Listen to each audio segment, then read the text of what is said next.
Halo dan salam sejahtera. Cikgu ucapkan kepada semua pelajar tingkatan 1. Apa khabar? Cikgu harap semua dalam keadaan yang sihat dan teruskan bersemangat untuk belajar.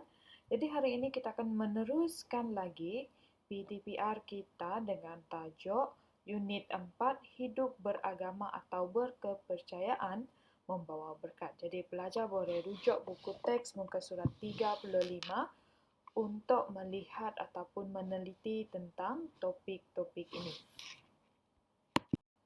Dalam topik ini, para pelajar akan mempelajari tentang menyenaraikan kepelbagaian agama atau berkepercayaan, menerangkan kepentingan hidup beragama atau berkepercayaan, menunjukkan cara menghormati kepelbagaian amalan keagamaan atau kepercayaan dalam sesuatu situasi. Kita akan lihat satu persatu tentang topik ini. Dan nilai universal yang ada dalam topik 4 ini adalah hormat, rasional, toleransi, hemat tinggi, bertanggungjawab dan juga kepercayaan kepada Tuhan. Negara Malaysia terdiri daripada rakyat yang mempunyai pelbagai agama dan juga kepercayaan.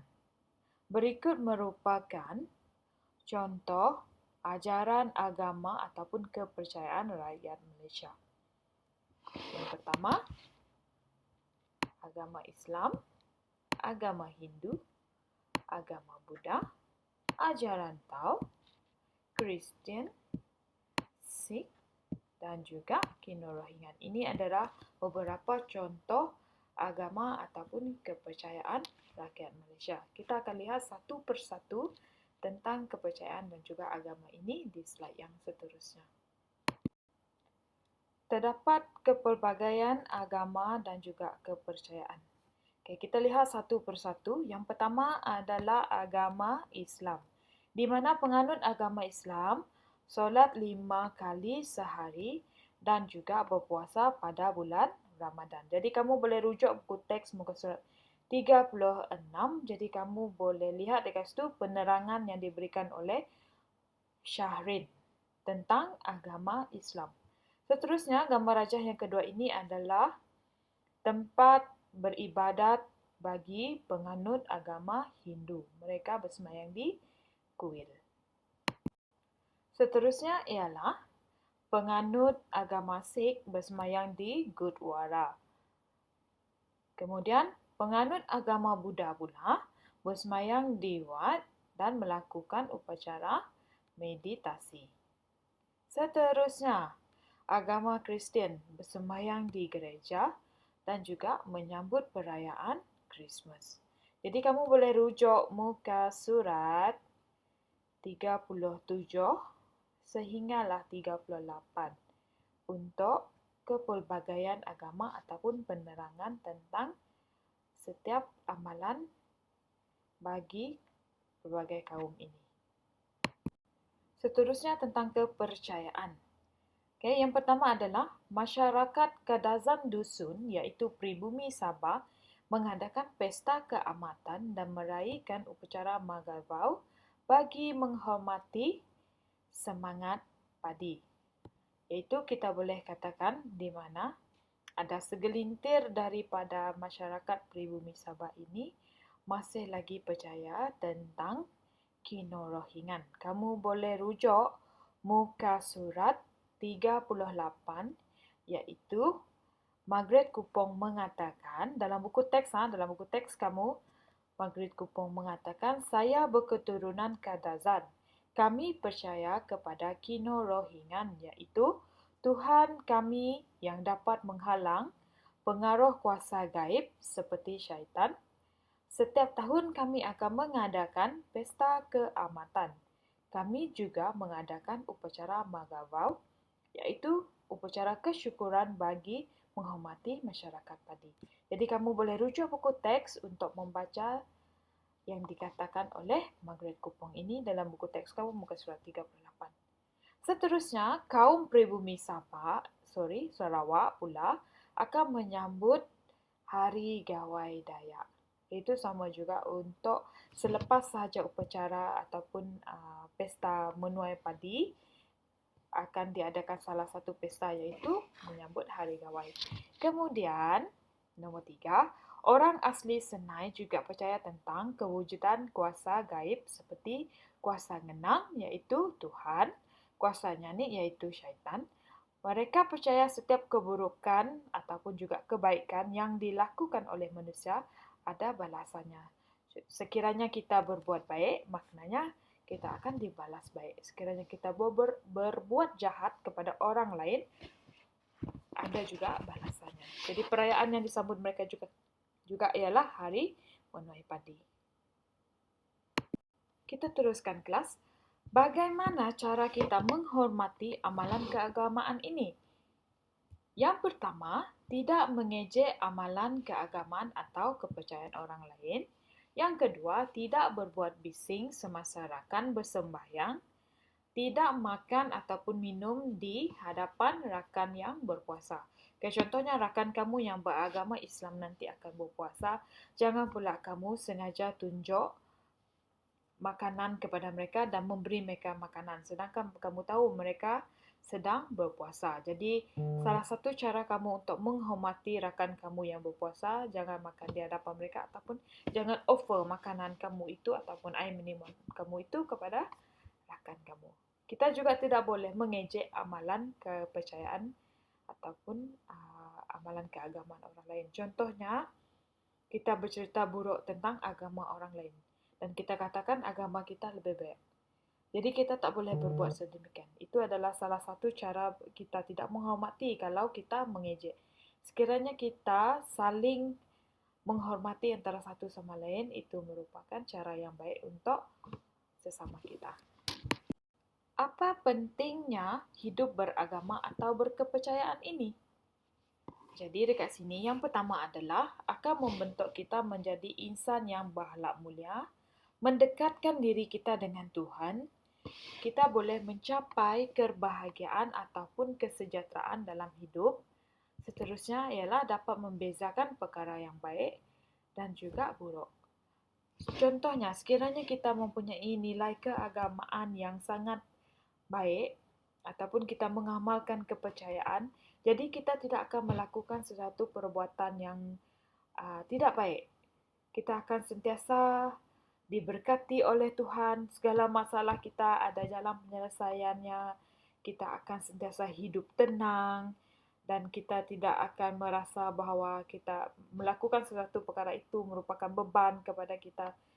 Jadi sekiranya kita hidup dalam beragama ini atau mempunyai kepercayaan, sudah tentunya kita akan sentiasa diberkati oleh Tuhan. Dalam setiap perkara pun yang kita perbuat, apabila kita berserah kepada Tuhan, kita percaya tentang bahwa Tuhan itu akan sentiasa ada untuk kita, selalu membantu kita, tak kira apa sekalipun, Dia akan memberkati kita dengan berbagai cara. Even the small thing pun, kalau kita rasa itu adalah berkat daripada Tuhan pun, kita tetap berasa bersyukur. Okay? Jelas kelas? Baiklah, yang seterusnya. Bagaimana cara kita mempraktikkan ajaran agama atau kepercayaan ini? Okay, yang pertama, bersembahyang. Cikgu rasa semua kita ini memang boleh bersembahyang. Maksud cikgu, tak kisahlah kamu agama apa sekalipun, kita memang selalu bersembahyang ataupun berdoa. Yang kedua, tidak melakukan dosa. Dosa ini ada pelbagai. Tak kisahlah yang kamu faham tentang dosa adalah seperti membunuh, mencuri. Itu adalah memang salah satu contoh dosa. Dosa ni contohnya kalau kita menipu pun dosa. Sekiranya kita menuduh orang lain yang berbuat salah, dosa juga. Melawan kata ibu bapa pun salah satu contoh dosa. Jadi sekiranya kita mempraktikkan ajaran agama ini, kita tak boleh melakukan dosa. Kemudian hidup bersederhana dalam kehidupan seharian. Walaupun family kita ini adalah orang yang kaya, orang yang mempunyai pendapatan yang tinggi, kita mesti juga hidup dalam bersederhana ini. Dan jangan show off ataupun jangan ada sifat suka menunjuk kepada orang lain tentang apa yang kamu ada. Okay? Makan makanan yang halal ataupun makan makanan yang dibenarkanlah. Bersyukur dengan nikmat yang dibolehi dan juga menyambut upacara keagamaan atau kepercayaan. Jadi kita masing-masing tahu, contohnya yang beragama Islam ini mereka akan pergi ke masjid ataupun surau untuk berdoa ataupun bersembahyang. Begitu juga dengan agama Kristian, agama Buddha akan pergi ke tempat ibadat masing-masing. Amalan umum di tempat beribadat. Jadi di sini adalah bagaimana cara kita pergi ke tempat ibadat. Bagaimana cara pemakaian kamu kalau kamu pergi ke gereja? Bagaimana cara pemakaian kamu kalau kamu pergi ke kuil? Yang pertama adalah memakai pakaian yang sopan. Okay? Janganlah pakai pakaian yang seksi, janganlah pakai pakaian yang boleh menjolok mata. Jadi waktu kamu berada di tempat ibadat ini, janganlah buat bising. Kemudian jaga kebersihan diri dan juga persekitaran. Tempat ibadat itu adalah tempat yang suci. Jadi kita ini perlu saling mengingatkan di antara satu ataupun ahli keluarga kamu kalau pergi ke gereja, janganlah membuang sampah di rata-rata. Pergi mana-mana tempat beribadat pun, jangan membuat bising, jaga kebersihan, pakai pakaian yang sopan. Simple untuk pergi ataupun amalan di tempat umum ataupun amalan umum di tempat beribadat. Kesimpulannya kelas, hidup beragama atau berkepercayaan ini bukan saja membawa berkat kepada kehidupan kita dan juga keluarga kita ataupun orang lain. Ianya juga mendatangkan kebaikan kepada semua orang. Kehidupan kita juga akan menjadi lebih baik. Kamu akan hidup dalam ketenangan, dalam damai sejahtera yang menyertai kamu dan juga keluarga kamu. Yang sakit akan disembuhkan, yang sedih akan digembirakan, yang kurang itu akan dipenuhi dengan sukacita. Jadi semua ada kepercayaan dan juga amalan masing-masing. Jadi kita perlu teruskan percaya kepada Tuhan masing-masing. Teruskan amalkan kepercayaan masing-masing. Jelas tentang ini. Baiklah, tugasan PDPR yang pertama, ada 2 tugasan. Okay, jadi ini yang pertama, di mana terangkan cara anda menghormati kepelbagaian amalan keagamaan atau berkepercayaan berdasarkan situasi yang ditunjukkan di bawah. Ini merupakan tahap 3. Okay, jadi jawapan sudah ada di bahagian atas nih.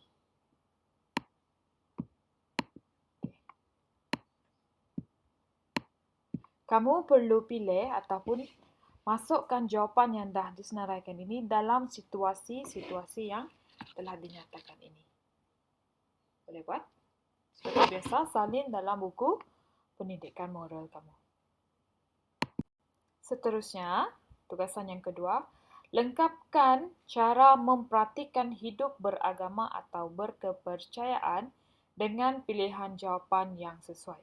Jadi, peta bulatan ini perlu dibuat, kemudian jawapan perlu diisi dalam ruangan yang telah disediakan ini. Pilih jawapan yang betul dan juga sesuai untuk setiap soalan ini. Baca dengan teliti. Jangan hanya menyalin saja tanpa membaca soalan ini supaya kamu dapatkan jawapan yang betul. Jadi, perlu baca elok-elok, rujuk balik nota dan kamu akan dapat jawapan yang betul. Boleh? Baiklah kelas. Nota cikgu dah bagi, penerangan cikgu dah bagi, tugasan PDPR pun cikgu dah bagi. Jadi cikgu harap kamu dapat menyelesaikan tugasan PDPR ini dan hantar dalam WhatsApp group. Jangan tangguhkan kerja kamu. Supaya kerja kamu cepat kamu selesai, maka ringanlah tugas kamu. Kemudian sebarang persoalan atau pertanyaan tentang topik ini, tak faham mana satu yang perlu dibuat, tak tahu mana satu nak jawab, boleh hubungi cikgu. Teruskan bersemangat untuk belajar dan stay safe. Sekian, terima kasih. Jumpa lagi pada kelas yang akan datang. Bye.